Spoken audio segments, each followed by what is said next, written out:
Hello, this is your host Mwenda Thuranira at Myspace podcast, and as always, I thank you for tuning in and apologies, we were a little bit late.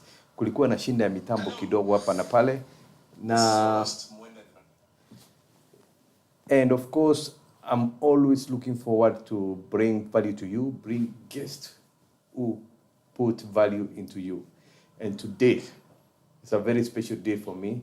I have a very young man. You know, I have a soft spot for young people, the people who are growing, the people who will be the future leaders of this world, of this country. So today I have one gentleman who fits what I'm talking about. And today we have Hinn Walubengo himself. Yes, Walubengo. Uko fiti? Yes. Nice one. Sarimia. I hope you're doing well. This is Walubengo, and you're going to have one of the greatest moments. These are moments that you'll not recover anytime soon. We are going to study a number of things. So I'm here to be hosted, all the questions, and you're going to have an interactive time. We are here to have fun as we learn. Oh, thank you so much. Yes, sir. So I see you have tuned in, many of you, Martinez Ngore, Faith Musebe, Faith Njoki, hapa, Babe Kia 254, Kadingi Ruth Wangare. Thank you for tuning in. And as always, we start with knowing who our guest is. So, who is Walubengo? Amazing. Walubengo is the founder of I Speak Society. I Speak Society is an organization that trains people in public speaking, disruptive leadership, and premium packaging. How do you package yourself before clients, before opportunities? Apart from that, I'm also an author. I've done 6 books in the area of public speaking, capacity building, and identity. I've studied international relations and diplomacy at Daystar. And I'm a professional speech trainer. I'm a father to a daughter. Her name is Takisha Malesi, Walubengo. Nice. Yes. And I think that's all. And I'm also a last born. I'm also a last born and the only boy. Yes, and I'm happy to be here. Good. Yes. And where did you grow up? How was it? I mean, did it contribute to who you are today? Now, I grew up, I can divide it in 3. Partly in Western Kenya. That's where I was born, in Lugulu Mission Hospital. I remember the first day I went to school, niliangusha shot. Nilirudi bila nguo.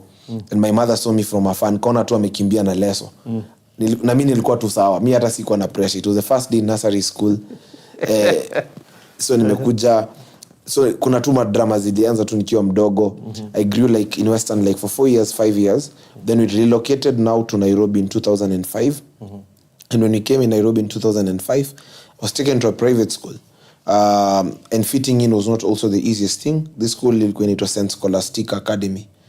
And in that school, I remember the first day again tululizwa kwenyu ni wapi. Nikawambia kwetu ni Nairobi. Sikuwa najua that Nairobi iko divided into different locations. And so I remember also fitting in, kuna venye watu wengine walikuwa wananicheki juu nimetoka Ocha, Bungoma. So trying to fit in also was not that easy. And then now grew up in Maroroi. Then later on we moved to a place called Lakisama. Na sasa huko hivyo ndo I can say the larger part of my childhood nimegrow huko hivyo. Lakisama is like a ghetto. Ni kama ghetto because it's surrounded by ghettos. Babadogo, Dandora, Ngomongo, all these places. So kuna certain experiences zenye pia nilicheki kwa life zili influence perception yangu. But I can also say my parents were intentional. Although tulikuwa tunaishi place ilikuwa ka ghetto, my parents ensured I've gone to private schools. So it's like I was seeing 2 worlds at once. On this side, I'm coming from a place where things are unstable. On this side, I'm meeting with kids who, some of them even their parents were members of parliament. So it also would challenge me in terms of, this is not just the only reality that's there. There's another reality that exists. Yes, sir. Wow. Yes. I grew up in a fairly middle class background. I can't say that nili grew in a poor background where I lacked everything. No. It was a middle class background where I was given good food. I've never slept hungry. I was given clothes. I was given education. Hapo kwa clothes nilikuwa noma kidogo. Kulikuwa na viatu ya safari na ya kanisa. But I can say I was given the basic things that a child would desire. So I can't say that I grew up in abject poverty. But also in that situation, now there are things I lacked that now I realized I lacked later in life, like mindset, exposure, all those things. So I can say my background was fairly good. My parents did their best. My dad was a police officer. My mom was a teacher. They were disciplinarians. Hapo ongeleta mchezo. Okay. Yes, sir. Wow. Yes. Wow. That's great. Yes. And now, of course, at 23. Yes. You're 23 years old. Yes, sir. Yes. Of course, that's amazing. To be where you are Yes. at 23, that's exciting. That's good news. Thank you. I mean, I'm sure is very inspiring to the young guys. Yes. And now, like your upbringing, Yes, sir. did it have something to do with what you do today? Yes, to some degree. You know, like I was just thinking about it the other day when I was in class 3. My mom was posted far away in Kiambu, very interior. So she would leave home like 5 a.m. and come back at 10 p.m. So what happened? As a child now, I had to learn how to like survive on my own, basically, because she would only leave money for lunch and a stone. So there are things that I began picking up. It's like, and then at that time, my sisters were in boarding school. So it's like I was the only one at home. So there are things I had to learn because sometimes I would stay till 8 p.m. They have not yet come back home. So there are things I had to figure out on my own. And then also, I went to boarding in class 5. So going to boarding in class 5 was also a bit intense. It had its own pros and cons. There were the disadvantages and the advantages. But I can say the advantages, it also shaped me up in terms of understanding the mindset of survival and knowing how to figure out things when I'm in situations. So I can say my upbringing also contributed largely because also my parents left me to handle some situations by myself. Like by the time they would send pocket money, kuna time ningepewa dona naambiwa sasa by the time you're calling us, it will be at this date of the term. So that moment I would figure out how I would also find ways to ensure, because I would finish my snacks within 3 days. And I've been told maybe I'll call after 2 months. So the remaining part of the month, I have to figure out how I will be able to navigate through that time.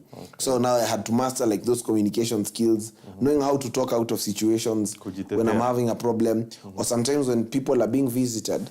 There's a way now I would go and talk to a parent and tell them I'll help you look for your child, but in exchange, you'll give me snacks. So there's a way in which I will also do that job and I will do it so well. So by the time the visiting day is ending, I have a lot of shopping, more than even the people who are visited. Because I've maybe called like 50 people. So this parent gives me dairy fresh, this one gives me a pineapple, this one gives me a mango, mwingine anakupea sabuni, vitu tu za ajabu. By the time the day is coming to an end, I have a lot of snacks. So those are some of the experiences that shaped a number of things. And then also I went far away from my parents. I was in Bungoma, they were in Nairobi. So yeah. Wow. That's amazing. Yes, sir. So, public speaking. Yes. At what point did you know this is what you wanted to do? I know many people, like, especially you now, you've decided it's your business. Yes. This is what you do for a living. Yes. At what point? Now, when normally I was just a noisemaker, I would always be caught in these mistakes, nimepiga kelele class, and no matter how much I wanted to try to keep quiet, it could never work. Ningejiongelesha after preps najiambia leo na nyamaza. Hadi naambia watu kwa meza, naambia sasa leo nikifika class mimi ndanyamaza. Then I'll go to class and then something just comes up. And I will talk for 3 hours and people are listening. So one day there's a teacher who caught me and he said, kwani huyu mtoto anashinda ameongea nini enye watu wanamsikiza? Kwa nini uko nayo enye hata wenye ni wapole hawezi kukwambia unyamaze? So also I was asking myself that question, but I did not have an answer. Now, when I was in class 7, my father, there's something he used to do when I was in pre-unit. He used to give me a book called Sound and Read. So he would iron his shirts and he would give me 2 hours while he's ironing his shirts, trousers. I should be reading Sound and Read. I read it, finish, start again. So that book would help me in terms of pronunciation and just understanding vocabulary. And then he would force me to watch Al Jazeera. Now remember, I'm in pre-unit class 1. I'm being forced to watch BBC and Al Jazeera. I remember in class 1, I watched this swearing in ceremony of Barack Obama until it ended. In 2010, I watched the burial ceremony of Nelson Mandela until it ended. So they began planting global perspective subconsciously. Madaraka Day and Jamhuri Day, I would always write a composition of what I have learned. So there's a way, and my mom would so much insist. My dad would bring in newspapers because he noticed I'm curious about newspapers. So he'll bring them. So there's a way in which they began shaping my cognitive in terms of knowing global things. So when I went to school, I was not performing so well in mathematics and sciences. And teachers would always sideline me because of that. But there's this one specific moment, I answered a question in class about dams. A teacher asked, what is a dam? Then I lifted up my hand and then I said, a dam is a domestically constructed water body for the purpose of the community. Now I'm in class 7. So he looked at that word construction and he was like, I love that. So he told everyone in class, write what he has said. Now normally people are used to me being a noisemaker, being the stubborn kid. Now they are writing the definition that I have said. So I turned and looked at, is everyone writing? Even the ones who perform so well. And I saw they are writing. Hey boss, that thing did something to me. So 3 days later, this teacher calls me in the staff room and says, all the boys have refused to go for music festival. I want you to go and represent the school in public speaking. So go and create a speech. Tomorrow I'll be with teachers at 4 p.m. You'll come under a certain tree. You'll present before all of us. Now, I'm used to being before teachers when there is a mistake, not when there is a good thing. So I was a bit nervous. So I go, do my presentation before these teachers, and they're like, wow, this guy is speaking so well. So improve on this and this and this. They give me feedback. Then I leave there. We go for the competitions 3 weeks later. The first speech I'm given is, give a speech if you become the president of Kenya. What can you do? I gave that speech. It was so good that the adjudicators clapped. We were not supposed to clap because they are judges. But they clapped. I proceeded to the counties. I proceeded to the regionals. By the time I came back to school, I knew that I have something in me that when I speak, people can listen. I couldn't give it a name. They were calling it public speaking. Later on, I came to realize it's something actually bigger than public speaking. Then later on, I would now speak before parents, and I would see how they are reacting. I went to high school in Form 1. I was the first Form 1 to go for a function. I represented the school in a debate function. I became the best male debater. From there now, because of lack of mentorship, I turned up to be an insider. And that's how I ended up now learning in 7 schools. By the time I'm getting to Form 2. Because I would go in a school, I would speak, I had read the Constitution, the Basic Education Act. I would ask teachers bold questions. So I would always get into trouble. So by the time now I'm getting to Form 2, that's when I think I got a mentor in Form 2 third term. I had already moved from school to school. But anyway, every school that I went to, I left with a certificate of public speaking. Oh, wow. Yes. So that's how it began. Then after school, now when I was, during the school years, I began studying people, PLO Lumumba to be specific, Mwenesi Musalia. I began watching a number of people intentionally. In Form 3, I decided to approach my first mentor. His name was Mwenesi Musalia. And when I went to see this guy, I remember when I entered his office, he asked me a question. Describe the importance of Colgate before 3 people. A small child, 7 years old, a dentist, and a 50-year-old woman. And then he taught me that in public speaking is not just about words. There's a way in which there must be balance of tone. Also at the same time, there must be that aspect of transition when you're speaking to different people. And this guy told me, what you'll begin to do from today, begin to listen to so many people. So I'm giving a challenge, go and listen to 100 speeches of the best public speakers in the world. Then I met PLO. I asked PLO, what do you do to become a better speaker? PLO told me, there are 3 rules. So I waited for him to say number 1, 2, and 3. Then he said, I read, and I read. So those are the 3 rules. So he told me, go and study. That any day you'll ever stand before people, you'll not forget what you're about to say. So I began now studying and listening to different people.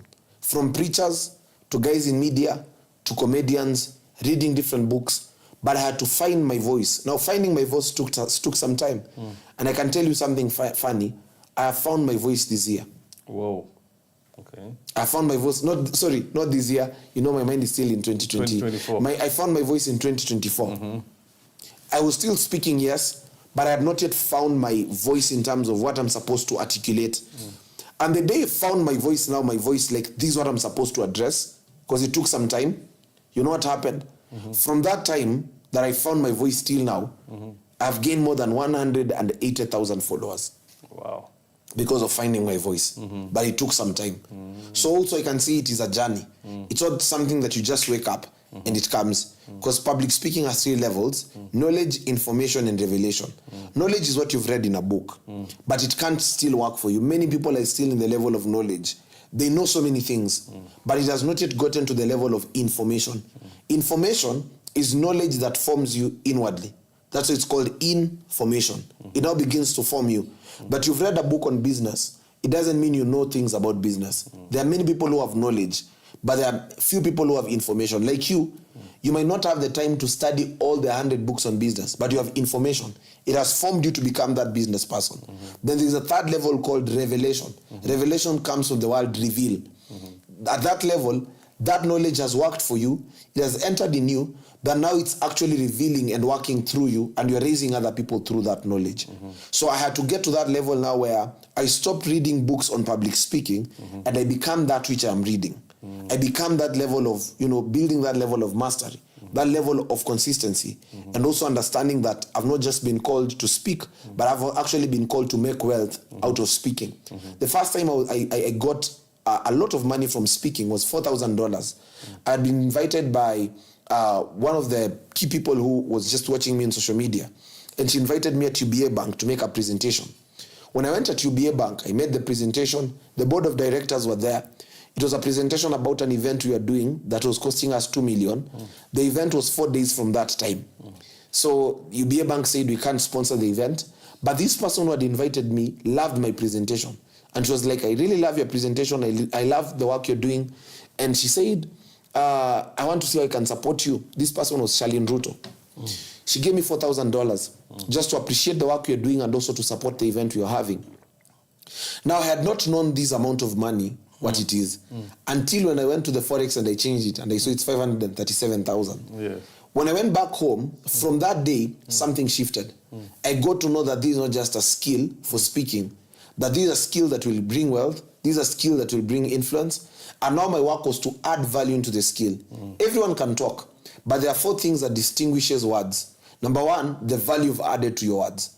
By value, I mean you must be able to give your words some level of ambience and excellence. Facts, data, statistics, you must back it with some aspect of value. That whenever you're speaking, it becomes compelling. Everyone can do marketing. Everyone can do sales. But there is a level where you begin to do sales. You can speak and you can persuade people. At that level, it's not just about words. You must have built some level of value in your words. And how do you add value in your words? You add value in your words by studying how the human mind is. You must know how human beings reason. There's a way in which human beings also get impatient. You must know how to crack the level of impression. Like an impression is made within the first 36 seconds. If you can't get the attention of a person within the first 36 seconds, you have lost them. And I practiced that with girls in funkies in schools. I realized I can't get the attention of girls because at that time I was in Form 1. You're very short. You have an admission number everywhere.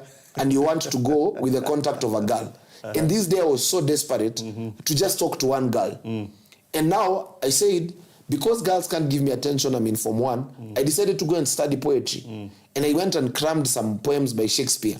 And I would always use them. I would meet a girl in a funky and I would tell her, excuse me, you're not beautiful. And then a girl would stand because you've said she's not beautiful. And then she stands and asks you, why am I not beautiful? And I would tell a girl, you're not beautiful because there's no word in the Oxford Dictionary that can describe your beauty. Not even beauty itself, it's an understatement. And I will get the attention of girls. Yes. And then the second thing that can help you in public speaking is mastery. I began cramming contacts of girls. Everything, my foundation of public speaking in my school was first girls and funkies. I can't lie to you, Ati. I woke up, read the Constitution. The first foundation was girls and funkies. I began cramming numbers. And I asked myself, if I can cram 10 numbers in a function, that means I can also master 50 quotes. Yes.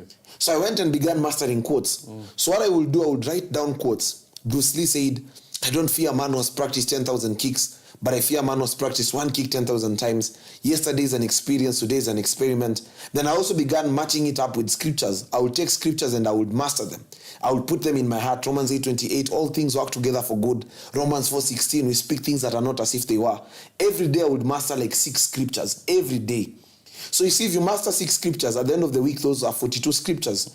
If you master at the end of the month, those are 180 scriptures. If you master at the end of the year, those are 1,800 scriptures. So I will begin to master things. I begin to open a certain part of my mind. And that part of my mind began now to give me mastery.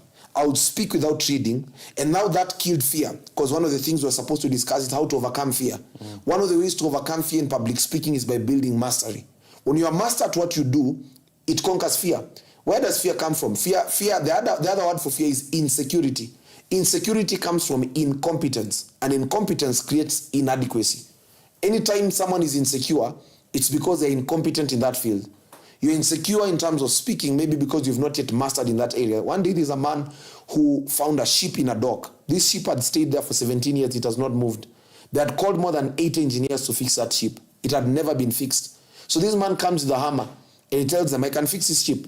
The captain tells him, this ship has been here for 17 years. What teaches you that you can fix it? The man said, give me a chance. He went, hit something on the engines and told the captain, now we can move. The captain told this guy, you've only taken 6 minutes. How can you tell us that you're fixing this thing? He told him, go ahead. When the captain jumped on the wheel, started off the ship, it began moving. They asked this guy, how much do you pay? He said, $100,000. They asked him, you worked for 6 minutes. What's the criteria? He said, $90,000 for knocking and knowing where to knock. $10,000 for knowing how to knock and taking the hammer. He said, this thing that took me 6 minutes took me 17 years of mistakes. Whoa. And that guy said, when I learned that story, I came to realize mastery is not a negotiation. You can't go in a boardroom meeting, you're doing a presentation, and you're reading on your laptop, or you're reading in a book. There's a level you kill the attention of your audience. You can't grab their attention. Persuasive communication is backed up by mastery. The third thing is track record. Track record is key. There's a level where people cannot listen to you unless you have an unction of results. I've been doing content all my life. I've been recording videos on TikTok for the past 2 years. But the other day, I just released a video on TikTok that hit 1.4 million views. The difference between now and then is that now there's results to back up the words I'm saying. A young person can go and take a book, cram everything, and try to speak like you. They might speak like you, but they may not get the results you'll get. The difference is because there's a level where results also affirm your speech. David speaks to Saul and tells Saul, I have killed the bear, I've killed the lion, I'll kill Goliath. The bear is the king of the wood. The lion is the king of the jungle. Goliath is the king of giants. He had a track record of killing kings. There is a level where you cannot be outstanding in your communication unless you begin to get to that level where also results back up your words. Many people never take time to build results, even those who are in business. How can you go and sell a product you expect to get 1 million and you have 2 posts on Instagram? You don't have adequate results to sell that thing. Sometimes also it's good to invest in results, build that capacity. And then the fourth thing I can talk about is the aspect of content. Content creates competence. By content, I mean there's something called know something about everything and everything about something. One day I went with a girl on a date. It was 3 hours. And I wanted to share with her my vision. At that time, I had those dreams, of becoming president. So I wanted to tell her I want to become president and change Africa. And for 1 hour I talked. Then I wanted to give her 1 hour. And then now the other 1 hour we can talk about things that are not serious. So I talked for 1 hour. The whole time she was just saying, guy, wow, guy. So now when her time came, that girl only spoke for 3 minutes. She just told me napenda kwenda Serengeti, napenda tu chipo na napenda tu kupika. Sijui nini ingine napenda. So I tried engaging her. So what do you think about the American elections? Manzi ananiambia, mimi sijui, si dunia tu iko sawa. Boss, I got tired. Nilichoka maze. That was one of the longest days. It is very dangerous to be beautiful and then you lack the expression of language to express that beauty. And many people, that's where they are. Unapata manzi anakaa fiti, but mkikaa chini naye kwa conversation, ameshiba, ama boy, ako na gari kubwa. Akanakaa nikaa jamaa anajua vitu mingi. Alafu mkikaa chini kuongea, ajui kitu yote kuhusu BBI, nothing about the American elections. Yeye anajua tu story ya mangoma na imeshi hapo. There's a level where you must begin to build competence in terms of content. And there is a simple principle, know something about everything and everything about something. It's called the toothpick principle. Pick some knowledge about tech, pick some knowledge about climate change. There's something called small talk. One day a friend of mine was given a lift by a senior CEO in this country. The guy is a billionaire. My friend texted me and told me, boss, this guy is giving me a lift na traffic aishi. We are going to be on this traffic for 2 hours and he's asking me about what I think about politics. So akaniambia sasa ndakupigia kwa WhatsApp, alafu nitamute, utakuwa tu unasikiza hii conversation na unanitaipia nini nafaa kujibu. So alikuwa anaweka simu hivi karibu, so jamaa akiongea namwambia sema hivi sasa. So for 2 hours mimi nilikuwa tuna type aseme nini. Many young people don't have the ability to hold a conversation with someone older than them. Especially the Gen Zs, because we don't build capacity to read the boring things. They say this: if you want to build an interesting personality, you must love the boring things. Boring things help you to create an interesting personality. Because for you to get, they say for you to get to the big talk, you have to manage the small talk. Sometimes I meet CEOs, wananiambia vitu za ajabu, ananiambia kuhusu mtoto wake, vita ya 1982, vitu hata hazifurahishi. And they want to engage you. And if you fail to engage them for 30 minutes, hamtafika hiyo place mtaongea biashara. So I have to talk to them about Ezekiah Ochuka, story ya 1982, mambo ya Moi, waniambie mambo ya maziwa ya Nyayo. I have to laugh even at jokes that are not funny.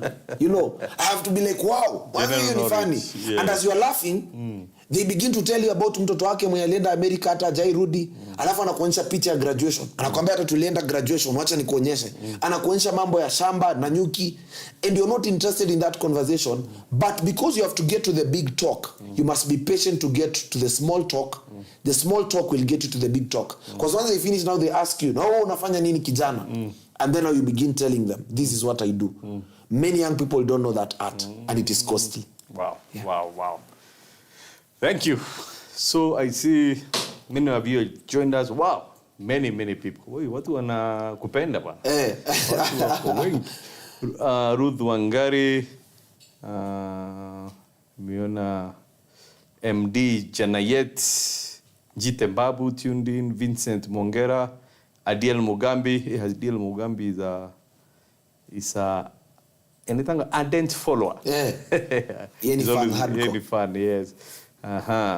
So he was watching from Matu. Happy New Year, my mentor. Aro, Anthony, Bundi, Pincraft, Nyaga, Amelda, Benson Dungu. Questions. Remember, we have Walubengo here, and today we are talking matters, speaking matters, communication matters. How do you communicate? How do you communicate to that girl you're eyeing? How do you communicate to that boy? How about you just say... Actually, many people don't know how to talk to girls. Yes. It's a crisis in this country. Nendanga Java na paratuma boy wamekaa wakingojea order. Anauliza dem, na weather iko aje leo? What is your favorite color? Na unaona aje mambo ya Ruto? Na wamekaa hapo maze 3 hours watu wamenyamaziana tu. Manzi ameng'ara, ameoga bana, amekuja date. Shujaa na mriba lakini yako na pesa. Many people don't know that thing. Just how the art of just engaging a lady and having a conversation.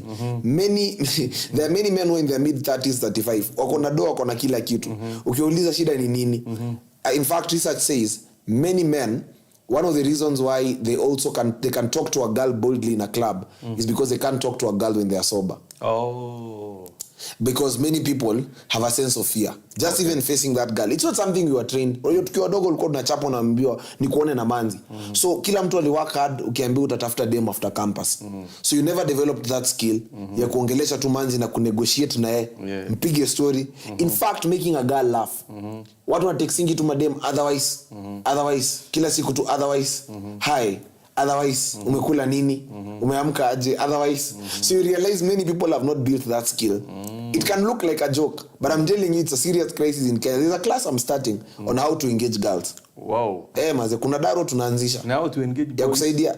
Even ladies also don't know how to talk, especially how to correct a man. Many ladies don't know that. Also at the same time, how to encourage a man. Many people don't know that. There are some skills that we ignore. You know, the society has insisted on technical skills, not soft skills. Even how to empathize with a person. Mtu amepoteza mama yake. Alafu unamwambia mazetu tupige sherehe. You don't even know how to empathize. Even how to just tell someone sorry. Many people have not yet mastered. Many people don't know how to talk to a child who feels like a failure. Leo exam imetoka. Kuna mtoto ameshiba amekula D+. Watu wajua anamwambia tu mambo itakuwa sawa mami. Mambo itakuwa tu sawa wewe, Mungu anakupenda. Many people don't know how to talk to a child who has failed. In terms of the standards of the society. To sympathize or... Even to empathize, to show that empathy. Yes. Even many bosses, they have not yet mastered that art of talking to a staff even how to fire a person. Do you know there is a course globally where CEOs take on how to fire people? Unaweza fire mtu bana amwe jinyonge. There is the art of even how to fire a person. Ukimfire kwanza unamuonyesha the bigger picture of life. Unamwambia venye anafaa kuwe na vision, that you can be fired from work, you can't be fired from purpose. Mumpe kwanza your perspective. Alafu muonyesha that kuna relationship bado, that they can reach out. There is how to fire a person. Many people don't know that. It's called exit interview. Exactly. You must master that art. Many people have not yet. Many people don't know how to ask for help. Mtu anakutext ni aje Mwenda, sina school fees. And there is how you call, and they call you on WhatsApp. One of the rules I tell young people, there are 5 rules to engage with people that you need. Number 1, never call them on WhatsApp. Number 2, never call them more than 2 times. They call you, you call them, they hang up, you call again, umesha choma. Number 3, never be entitled. If I called you and you did not pick, and then I call you and then you pick, aufai kwanza kupasha mtu. Hata nilikupigia last week na hukuchukua simu. Never come with the card of entitlement. Number 4, never ask for anything. The first meeting is supposed to earn you 5 more meetings. In the first meeting, never ask for anything. Don't begin borrowing money. Don't begin pushing for any agenda. Push one agenda at a time. The goal is 1-5. One meeting is supposed to land you 5 other meetings. I met you the other day. I've met you this week 3 times. One meeting is supposed to land you 5 other meetings. Yeah. That's a simple rule. You have to impress. Yes. First impression and not is just the impression, get the heart of the person. Yeah. And then also now the 5th rule, you can't be texting people and on your DP umeweka kitu ya ajabu. Una post msee unamwambia commenter na umeweka picha ya dem, umeweka picture ya haga ya manzi kwa profile na unamwambia msee you are my mentor. Unajua wase wanakuanga watu ajabu. Umeweka picha ya ajabu alafu unasema mazee Benny you are my mentor. Sasa nashaka basi na commenter bana vitu za ajabu. You see, so even the DP yenye unaweka ina matter. Yes, you have to mentor yourself first before anybody can kabisa. mentor you. Ama Facebook umejiita maji ya vyombo na umetext mtu na account inaitwa maji ya vyombo. No one can take you seriously. No one can take you seriously. So these are some things that I feel like if we are able to learn, tutakuwa tushahaka. Good. So thank you. We are expecting your questions. We'll take a quick break. Please put your questions down here for Walubengo, Mata speaking. Put your questions here. Thank you.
All right, thank you. Walubengo. Yes, sir. You know, speaking, it says the fear of public speaking is next to the fear of death. Like somebody who would rather die than go in public and speak. Yes. And also I remember you told me 96% of the population of the world can't speak in public. Yes. So how do you fight that problem? If somebody would rather die than speak, honestly. Number 1, I would like to give you 5 root causes of fear. Because you must understand this fear, where it's coming from. There is a type of fear that comes from childhood trauma. Even in our public speaking classes, we always do healing sessions. Let's say if a child grew up and they were being beaten, molested, sexually, and so many things were happening to them, that child, it is hard for them to have a stable self-esteem. I have a cousin who used to urinate. She used to bedwet. Till class 7. And every day she will be abused. stupid, very bad words. And everyone knew that she bedwets. Till today, this is when she's trying to gain her self-esteem. Whoa. She's 27, but she never healed from those experiences. Okay. One of the biggest factors of fear is childhood trauma. Oh. That's why if there is anyone watching us, you must be intentional on your healing. The biggest project this year is not just building businesses, but building you. Someone said when an egg breaks from the inside, life begins. When an egg breaks from the outside, life dies. Childhood trauma can affect 85% of your confidence. There are people who are crushed from the time they were children. You lived with relatives. Every Christmas, you are not getting clothes. You're the one who used to be left behind. So it killed a part of you. Maybe as a child, you're raised by a house help. So the house help was your best friend. And the obvious thing is that the house help may not have the high level of confidence. He's mostly in the kitchen. So a child who has been raised by the house help may never have stable confidence. It will be affected by the fact that the child is spending a lot of time with the house help. So number one reason is childhood trauma. And listen, in every person there are three people. There's a child in you, there's a present you, then there's the invisible future you.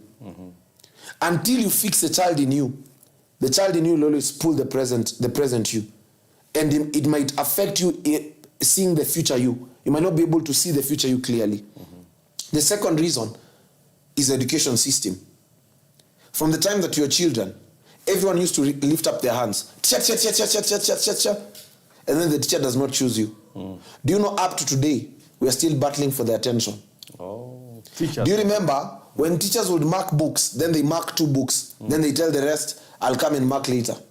It has an effect. When we do KCPE, and then you're not number 1, and then number 1 is standing there. Now as a child, you're not good in academics. You're not the most disciplined. You're not the cleanest. You're not good in football. You're not finding yourself anywhere where you're being awarded. That child, 8 years, they live knowing that they're losers. By the time you're coming to encourage that child, they cannot be encouraged because their mindset tells them I've never received any badge of honor. So the education system also kills and introduces fear. We were all told for you to speak, you must be intelligent, you must be number 1 in class. So everyone who was not performing so well, an average performer, believes that I'm not supposed to speak. For you to become a head boy, you have to be number 1, number 2, number 3. Kids who are supposed to be leaders. Today we have seen intelligent thieves who have a PhD and they are stealing. While you have people who never performed in school but they have integrity. So he promoted a culture where unless you're passing academically, you can't have the confidence to speak. How many people have you seen who don't have degrees in your company but they're the best performers? And how many people have you seen who even have a master's but when it comes to performance in terms of job, they're not so good? But you see, the one who doesn't have a degree might fear expressing themselves before that person who has a degree. The education system is also another contributing factor. The other contributing factor is something called social biases. Can I share with you some of the social biases, even for men? Who is a handsome, who is a good-looking man? Tall, dark, handsome. Every man who is short, and let's say a man who speaks, that man cannot have the confidence. We believe that for you to be a man and speak like a man, you have to speak, my name is Hinn Walubengo. You have to speak powerfully. Now the men who speak, my name is Joseph, where will they go? So we believe as a society, and we joke about it. In fact, people joke about one of the leaders in this country. I'll not mention his name. People joke that he speaks like a girl. You see, you see, people joke about it. Let's say if you are a lady, people believe that kawe ni manzi, lazima ukuwe umebeba msuti. Sorry, that's shame for our generation. Ukuwe umebeba haga. Now, let's say a girl does not have those physical features. It can affect your self-esteem. Or people believe that a girl should be light skin. Do you know even media stations in this country cannot allow a person who is not light in complexion to present news? Go and check. 9 p.m. Very few media stations can give it to someone else. It's just changed the other day. But many media stations in this country, they used to give prime time to ladies who look a certain way because there's a perception of beauty. But as a man, there's that sense of six-pack. Those are called social biases. So if a man does not have that, let's say you're round and you're short, and then you've gone to speak in an audience where there are so many women, you'll be intimidated. That can also cause fear. The other thing is social status. There are places you'll go, either in terms of age or either in terms of finances, You've gone to speak before people and you feel like you're not the richest in that room. Sometimes it can also affect you. You can begin to compare yourself with other people. The other thing is something I call strongholds and perceptions. Strongholds, it's an idea that has been in the society for a long time. For example, in Kenya, we believe for you to speak and to be wise, you must be old. That's why even our Kenyan constitution says that for you to be president, you must be 35. What we forget is that also fools grow old. Yeah. So, where did that perception come from? It's a culture. Those are called strongholds. Strongholds are ideas that have been there for 100 years. They're older than us. Challenging them might not be easy. So let's say there's a stronghold that says, for you to be a CEO and to lead competently, you have to be 50 or 60 years old. You see? Now you are the people who are bringing a different culture in the marketplace. For a young person to sit with a CEO 10 years ago, it will not be possible. Right now, the culture is changing, even for a CEO to do a podcast. Kitambo, this is how a CEO is supposed to be perceived, and he's supposed to stay that way. I see you posting pictures in the gym with shorts. Those were things that were not possible, Kitambo. Sometimes fear can come from stronghold. The second thing is perceptions. That you've lived, perceptions come from the word perceive. There is something you have seen so many times that you believe that this is what is true. For example, you believe that for you to be a speaker, you must be highly successful and rich. So every motivational speaker must lie. And say, I began with one chicken, but now I'm the richest person. I began with a feather. That culture. Because we believe that for you to be a speaker, you must rise to a certain level of success. Or you must have a lot of followers on social media. Whoever gave us that lie can also cause fear. So when you study all these 5 things, it leads to fear. Now, how do we fix this problem? There are 2 ways of fixing it. I'll give practical ways and I'll also give mental ways. Mentally, number 1, you have to change your perception. And begin to know that people are not listening to you because you're rich. They're not listening to you because you're old or because you're young. They're listening to you because you have a message. Number 2, begin to believe internally and begin to perceive internally that there is a message that you have and begin to believe in it solidly. Let me give you as an example, Mr. Thuranira. You've grown partly in Meru, and then at the same time you've navigated the real estate. You had all the excuses not to do a podcast. You had all the excuses not to record content. You are one of the CEOs who speaks in so many events because you have a high self-esteem. You could have said, I have an accent. Sometimes when I speak, Kimeru inachomoka. But you see, what are you doing? You are deliberately stepping out. Look at Inspector Mwala. A show was created, Inspector Mwala, and they needed a character who is short. And Inspector Mwala alifit your standard. Papa Shirandula, the late, they needed a character who is fat, big. If akafit your part, he was paid 2 million to do an advert for Coca-Cola. Brrr, you remember that ad? He stood out. I want you to know that there is a part in life, there is a character you fit that needs that body, needs that voice. There are people who are chosen as leaders because they are not intimidating. Because it's how they talk and someone feels like you're not intimidating me. There are people who have been chosen because of their big body. You must be able to know, where do I apply? It's called the tomato principle. A tomato can be used as salad. A tomato can be used as juice. A tomato can be used as kachumbari. A tomato can be used as a food ingredient. You are a tomato. Find your space. Number 3, mentally. We are still in the mental aspect. Heal. I had to heal from some of these things. Teachers used to say very negative things. Teachers used to tell me, uko na kierere. And you see many people fear being told uko na kierere. Anytime I hear someone telling me uko na kierere, I love it. Because it means I'm on the right path. We need to heal from that mindset. Because the society silences people who are confident. When you see kids in Form 1, they are very outgoing. When you meet them in Form 2, they cannot even talk. In Form 1, they enter with a lot of energy and psych. And then someone tells them, utaingia tu kwa system. And kuingia kwa system is being silenced. Teachers have crushed the self-esteem of kids. Kids have been abused in class. Some were caned. Some of us need to heal intentionally. Number 4, begin to have a picture internally of you speaking in places. Create a vision board. Have it in your room. See yourself speaking before thousands of crowds. I could stand before buildings and imagine I'm speaking in KICC, speaking before different nations. And this year I've been invited in 5 nations to speak globally. Why? Because I began seeing it internally. They say a dream is not what you see while sleeping. It is what you see and makes you not sleep. The 5th thing mentally that you fix. Surround yourself in an environment where people are confident. Be in an environment that stirs you. Shakespeare said, if you want to fix a flower, you don't fix a flower. You fix the environment of the flower, and the flower shall be fixed. Environments are key. Stay in places where there is confidence. Today, if I want to attract wealth, I get closer to you. See, Mr. Mwenda, whether you like it or not, I'm going to be a millionaire by the virtue I'm associating with you. And a multi. Amen. Because association also creates reflections. Yes. You begin to reflect that which you associate with. For a long time, you begin to associate with people who are having conversations about dollars. It begins to affect your perception in terms of how you see dollars. Then practical steps. Speak as often as you can. When you stand before people, learn to smile. It is extension. Anytime you smile, even from a professional angle, they say that there are so many muscles that are engaged. When you smile, it is extension on your side, then it plants trust on your audience. Then watch a lot of videos where people are speaking in crowds. I used to watch videos of Barack Obama just walking. I had to learn how to walk like a president.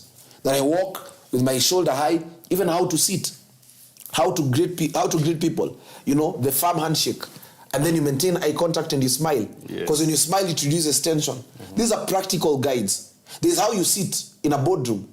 In a boardroom, you don't sit like this. You sit at 90 degrees in a way that you can be able to contribute. When you're comfortable and you're communicating and you want to show that you're confident and composed, sometimes you can sit like this because it gives a sense of composure. So there are tactics you also need to learn. When you're speaking on stage, you stand at the center, not at the periphery. When you want to start a presentation, start with a powerful story. Open with a powerful analogy. Have, I call it, startling statistics that can trigger the room. At the same time, be 10 times better. The rule is this way. If you're speaking for 1 hour, study for 10 hours. If you're speaking for 2 hours, study for 48 hours. If you're speaking for 3 hours, you better study the whole week. Wow. Yeah. And you do that? Yes, I do that. I do sharpen. Even up to today, after training people, I read a lot. Like right now, I'm doing 5 books separately. So I'll do 2 chapters of this, 2 chapters of this. I pick from different sources. I don't just read books on public speaking. I read books on the economy. I read books on food. I read books on fashion. At the end of the show, I'll give my parting shot of the 7 areas of knowledge everyone needs to build. Ah, good. Thank you. I see many of you are following the conversation here. And we have a question from Jitembabu. How many times one has to rehearse a speech before presenting? All the time, apart from the time you're speaking. If you're speaking tomorrow, keep sharpening. Listen to yourself. Listen to yourself. I have earpods deliberately. Even when I was coming here, I told my team to keep quiet because I needed to think. I have to, all the things I'm saying here, I've taken time to process them. Of course, there are things that will come real time, but there's something I call the key pointers. So key pointers, it means that you've already summarized. Every time you're about to speak, have at least, it's called a speech diet. A speech diet, you see the way food has a balanced diet. So the speech diet, your speech should have a story, data and statistics, powerful analogies, and at least add some humor if you're funny. If you're not funny, don't try that game. You'll crack a joke and laugh alone. So if you're not funny, don't play those games. But at least it should have a story somewhere, powerful analogy, data and statistics. Then if you're speaking for 1 hour, at least have 3 stories.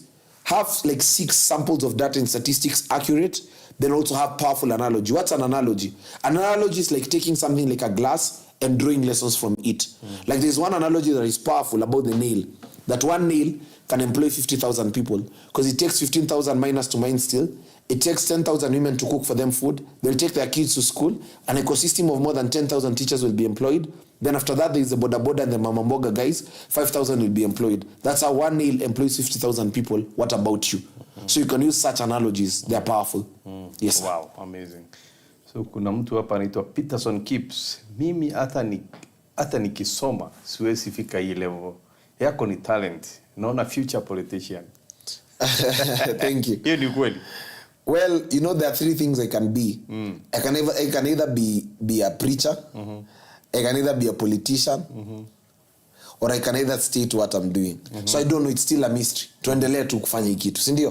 But naona sana I might stop at what I'm doing. Yes. Okay, good. Then we have a comment here from Kennedy Irongo. Yes. I'm a testament of managing the small talk, which leads to the big talk. It's a process, and today morning I met one of the decision makers of the presidency because of my consistency, and my life has changed. Thank you. Wow. Nani unamjua? Kennedy Irongo. Thank you so much. Somebody you interacted with. Yeah. Nice one. Thank you so much. Congratulations for that. Yes. So I see many people with us today. Keep your questions coming. We are almost getting there. Keep your questions, your comments. For Mr. Walubengo with us today, we have from Elizabeth Mariga.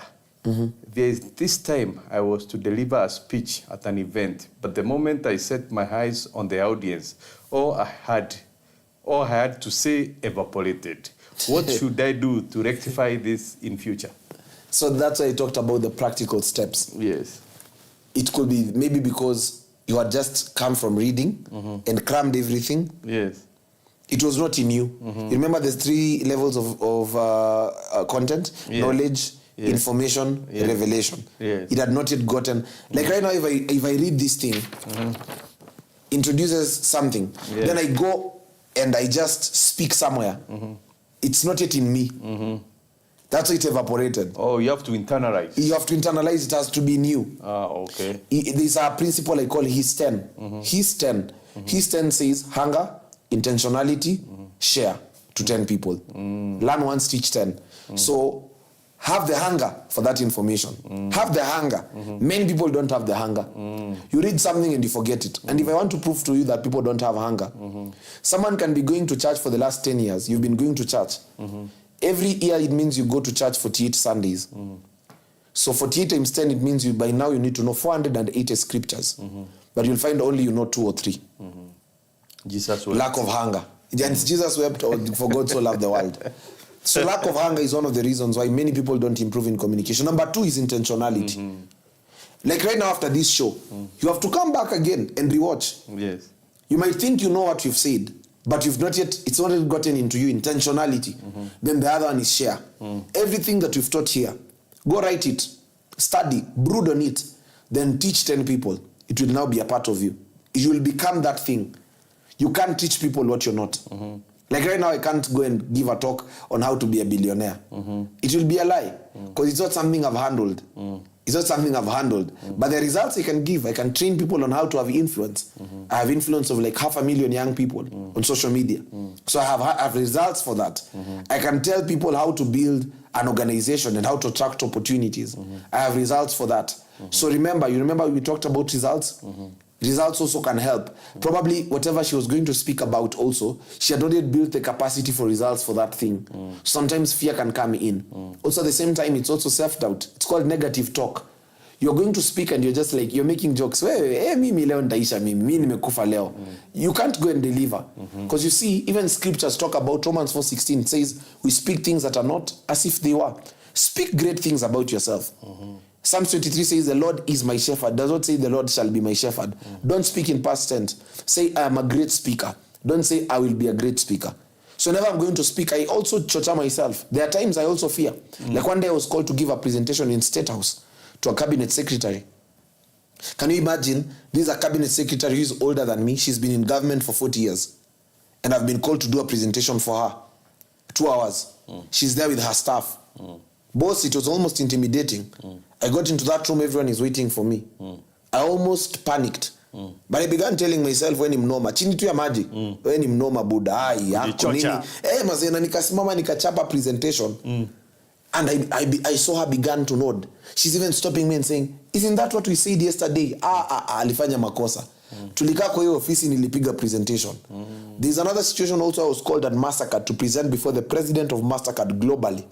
It was a 3 minutes presentation. There was a lot of self-doubt, but I began to speak internally. This thing comes from also the internal aspect. Before the crowd validates you, you also have to have internal validation and to come from that place. Yes, sir. Wow. Na niko na jamaa hapa anaitwa Victor Tomno. I have been watching him for a week now, and I can confidently say you are speaking to a very intelligent author and orator. Thank you, sir. Anakuchocha. Thank you, sir. Thank you, Samuel Nguyo, Mato Maore, Unguja Daily Report, Savanj Obunga. I've also seen the governor of Meru. Wow. Julius Caesar, big up, James Gishibia says, big up bro, we love you so much. Wewe. Thank you. Tu anakupenda hapa bana. Natharan Maradhan. Whoa, jina ngumu. Joab Amekeya, Borugo C. Anthony is watching. Jones Chuchibia. being around you is knowledgeable always. Thank you. Okay, then we have Keeper John Kuria. I'm loving the conversation. Yes, sir. The secret of it is consistency and being there for long. We have Mwenda Kaimenyi watching, Eugene Bakie, and many of you. Thank you. Keep them coming. This one, the last one. Manuele Dileye. This is great. I'm learning. Okay, good. So now, Yes, sir. I have one last thing for you here. Engaging audience. If you want to persuade somebody, what are the tips and the techniques somebody can use to persuade? Pengine you have been hiring that girl, you want to persuade that client, you want to persuade very quickly. You want to go walk out of that door with that deal. Yes. What are the tips somebody can use? Now I'm going Kwanza to... kama mimi wa real estate. Yes. Nataka kuingia nikiongea na mtu ananunua KICC mara moja.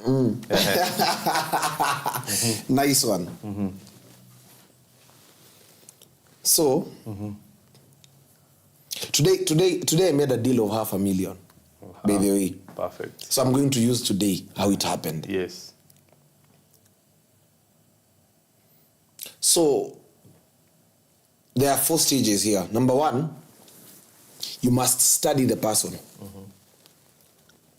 And it takes a lot of humility to study a person. You must study the person, because when you study the person, it makes your work easy. By the time you're meeting them, liking you, they should like you in the first 3 minutes. Because someone likes you or either dislikes you in the first 3 minutes. They already, by the way, let me tell you something. People don't tell you no after that meeting. They say no in the first 3 minutes. Yes. Even before you present anything, they can tell you no. Whatever you'll begin now speaking is either convincing them against or for. Someone has already decided whether they're going to work with you or not. Even in interviews sometimes are just a formality. By the time you walk in, they already know this is the person you're going to pick. So number 1, study the person. Then as you study the person, now know how to speak to their hearts and not just to their mind. Many people know how to speak to minds, but not hearts. And here you must learn how to change the script. They say that if you are coming to sell land, don't talk about land. Let me give you 3 people. Land to a pastor is not land to an entrepreneur. If you're going to sell land to a pastor, go with the language of pastor, washirika wakitoka kanisani wanataka mahali pa kukaa. Na itakuwa aibu sana wakikuja wakupate kwa apartment. People buy something that is connected to their self-esteem. The 3 greatest needs of a human being is security, significance, acceptance. Many people don't buy TX because of TX. It's because of the social perception of TX. I've ever had an old man, wakikuyu tu wakiongea mahali, mimi nitanunua TX niende niombe tenda parliament. Nikienda na TX security wanafungua haraka. Lakini ukienda na Subaru unafukuzwa. The social perception of Subaru, it's that ni ya vijana ambao wanasumbua wasichana. The social perception, Probox yakawa ni mtu wa shughuli. When mtu unapiga asoli ya cabbage mbaya. But ukienda na TX, there's a perception they have, Mercedes. Even in public speaking. One day there's a place they called me in Nakuru to speak. They were to pay me 5,000. 4 years ago. Nikatana up na TX ya rafiki yangu. They gave me 25K. Na simi niliwaambia social perception. So you must study what are the 3 greatest needs of a human being. Security, significance, and acceptance. Check what gives this person significance. So a pastor, what gives them significance ni kuwa na nyumba bigi. Washirika wakuje na wapeleke huko nyuma waonyeshe project ya sukuma anafanya. Awambie kuna ka project tunapiga hapa hata tuko na kuku. Hiyo ni significance. Then acceptance. Nini inafanya human beings wa feel accepted? Or rather, wa feel that mazee nafaa kwa hii circle. When you study those 3 things, craft your message and your marketing to suit those 3 things. To an entrepreneur, when you're selling to them land, talk about comfort. But they'll be comfortable enough to begin now even looking for more money. Tell them, ukiwa kwa nyumba ama kwa apartment, you don't have peace of mind. Peace of mind does not give you the ability to go and look for more money. So wezi anza kumwambia story ati ya maji na stima. Especially now for our generation. The language is peace. What I'm looking for is peace. Where there is peace, I'll have enough time to write books. When you're coming to an author, tell them that that's a good space for them to meditate and reflect. The house is facing Nandi Hills. They'll have good time and a space to be creative. Significance, acceptance, and security. Even politicians know that. They appeal to insecurity. Yes? Winston Churchill in Britain, when he rose into power, Adolf Hitler alikuwa amelima Britain mbaya sana. All Britons were fearing. Winston Churchill stood up and he gave a speech and said, we shall fight in the sea, we shall fight in the shore, we shall fight in the land. He repeated the word we shall more than 18 times. Martin Luther King, I have a dream that one day America shall sit on the tables of brotherhood. I have a dream that I have a dream. When you appeal to people's insecurities, they'll give you anything. They'll give you anything. Jibambe na Safaricom. Bamba 20. They are giving you that sense of tutabambika. Tutabambika, yes. How do you communicate that? Through repetition. Repeat something as many times as possible. That's why powerful words are said in 3. Yes, we can. I love you. Safaricom, the better option. 3, 3, 3, 3, 3. Master the art of saying things in short and use brevity. Repeat it as many times. Master that niche. Master that niche. Then number 4. Before people listen to you, as we've always said, you have to be likable. Work out. There's something in the secular world they call sexual capital. But for me, I call it physical capital. You see the way I am huge. There are times I go in boardrooms and people listen to me just because I'm huge. There are 3 levels of favor. Favor can work for you because you have looks.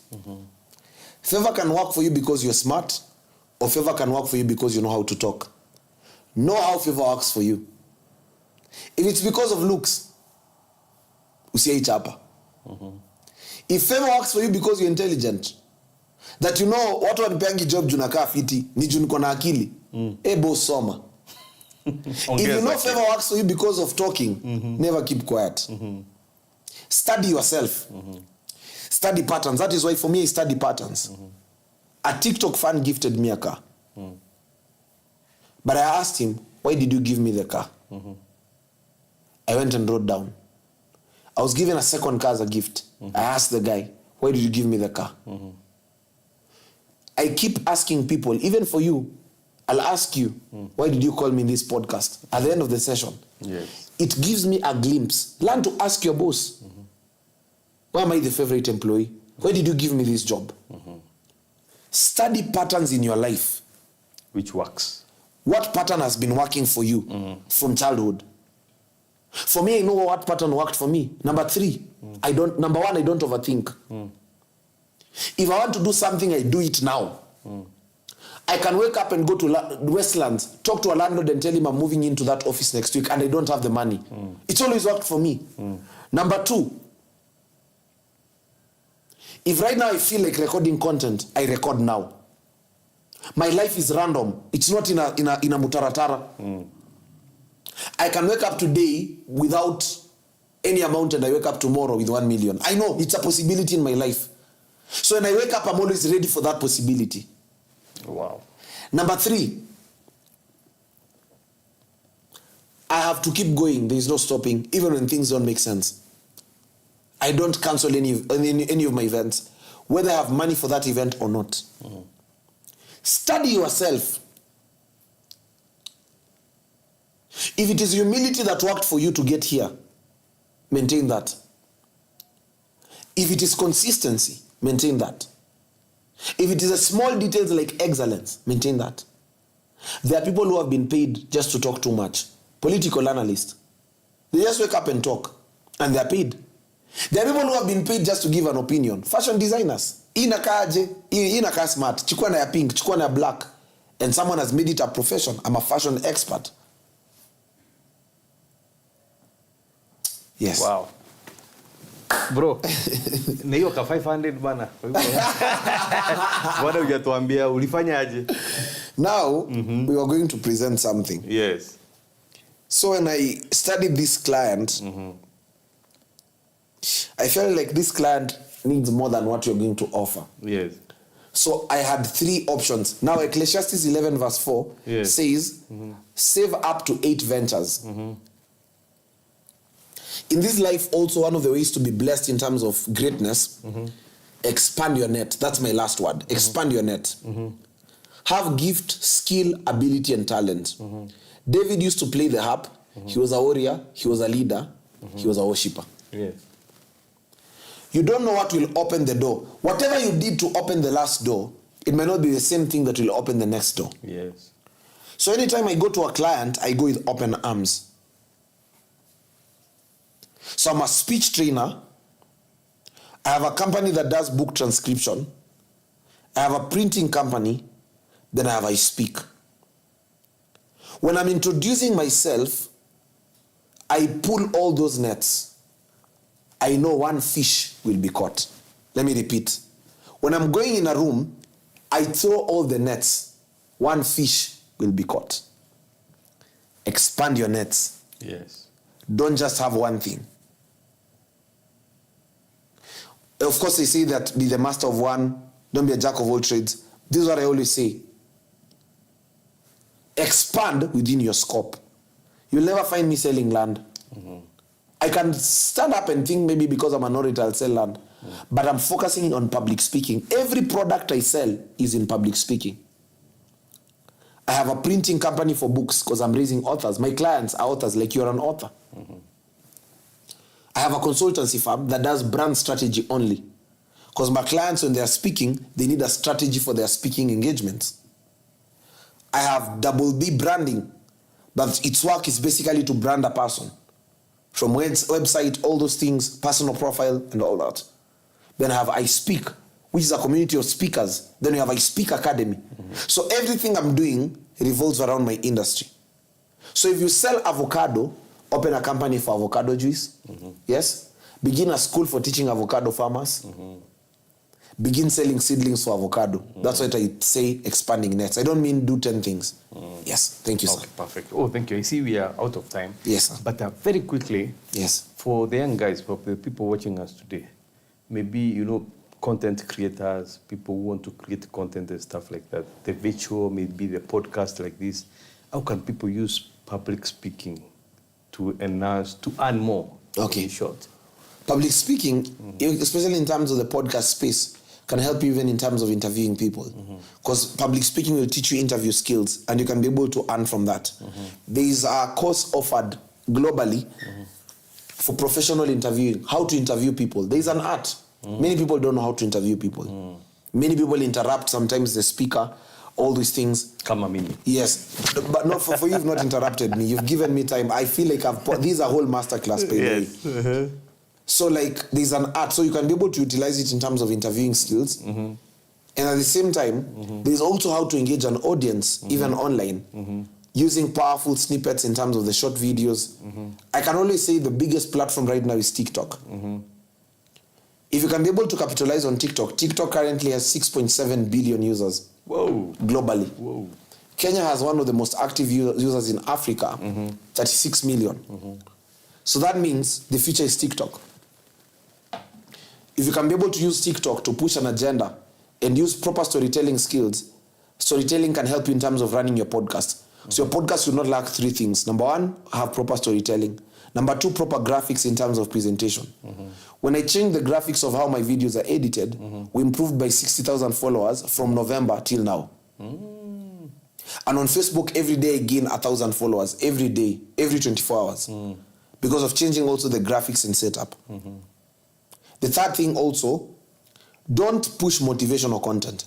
You can see what Mr. Mwenda is doing. It's inspirational, but it's not coming like a motivational speaker.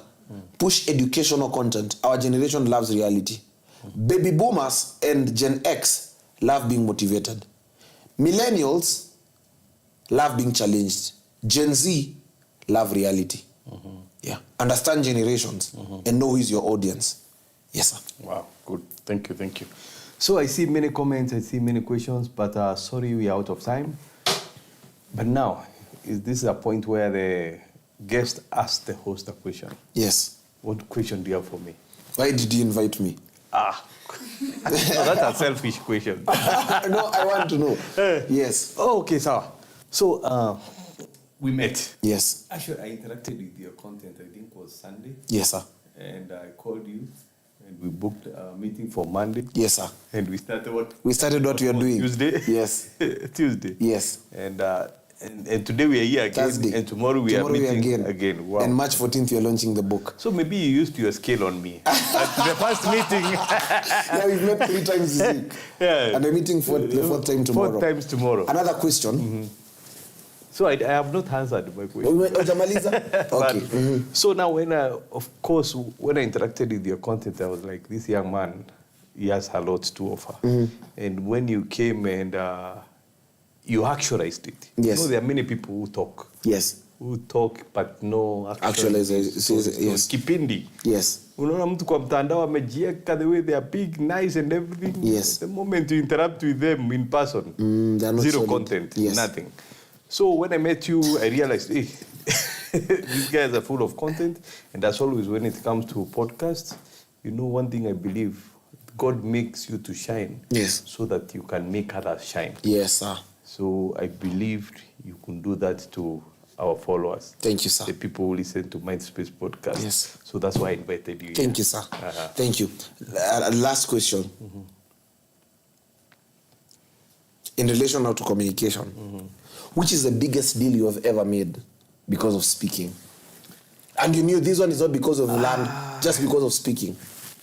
How did it happen? Tell me that story. Because of speaking. You see now what happens. Yes, sir. I attend these events. I speak on 1, 2, or 3. Then among the audience, there's somebody who will be touched. And they'll get in touch. They'll call the following day, yes, my name is this. I met you at this function, like yesterday. Today I'm mentoring into some big deal. Actually, yesterday I was in a matanga somewhere. In a matanga, lakini speakers speak everywhere. Yes. So I was on a matanga in Karen. So nikaingia nikutuma rambirambi zangu. Nilikuwa nimetumwa na mzee wangu mwingine kuenda kuambia hiyo familia pole. So I stood up to speak. So one of the audience there, this lady who's representing this group of investors. So of course, maybe they have heard my name before in what I do. They have been following online, but they have never met me in person. So when I spoke like for maybe 1 or 2 minutes. So now she didn't have my number. So she called her, many people. Finally, she got hold of me. So she told me, we met at this event, you spoke, and I've heard of you, I've followed you, and I have this group of investors. They are investing to a tune of $1 billion. $1 billion. So inshallah, soon I'll be in charge of the $1 billion. Yes, sir. Inshallah. Yes. So I can say that is, and that, not yet, that's just the beginning. Yes. For me, I believe today is the first day. Amazing. Yes. Thank you so much. Nice one. I appreciate you. Before we go, there's a declaration we always make. And I always do this with my daughter every morning. So before you go, I'll just say to the followers, we can repeat this. Say, I am blessed. I'm blessed. I am gifted. I'm gifted. Nations and kings shall seek after me. Yes, there's a level where kings begin to look for you. Isaiah 60 verse 1 says, arise and shine. Gentiles, your light has come. Gentiles shall come to your light. But the next verse says, kings shall come to your brightness. Kings don't come until you build mastery. Gentiles can come when you're starting. But for kings to come, there's a level of competence you have to enter into. God bless you. I've enjoyed. Thank you so much. Bye-bye. Asante sana. See you next week, same time. Thank you for being with us. Asanteni.